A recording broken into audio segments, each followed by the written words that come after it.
Zonique Pullen's stepfather T.I. and mother Tiny had reportedly approved of her firearm purchase.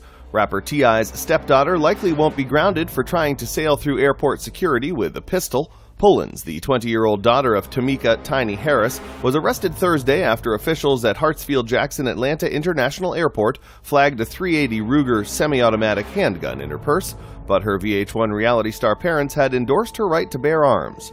Pullen's had claimed to TSA officials that she had a permit for the gun, but the city of Atlanta claimed the weapon after she wasn't able to produce the papers, according to the arrest report obtained by the Daily News.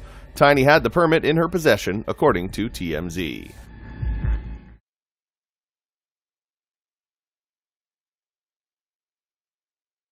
Purchase. Rapper T.I.'s stepdaughter likely won't be grounded for trying to sail through airport security with a pistol. Pullen's bear arms. Pullen's had claimed to TSA officials that she had a permit for the gun, but the city of Atlanta claimed the weapon after the 20-year-old daughter of Tamika Tiny Harris was arrested Thursday after officials at Hartsfield-Jackson Atlanta International Airport. Zonique Pullen's stepfather T.I. and mother Tiny had reportedly approved of her firearm, flagged a .380 Ruger semi-automatic handgun in her purse, but her VH1 reality star parents had endorsed her right to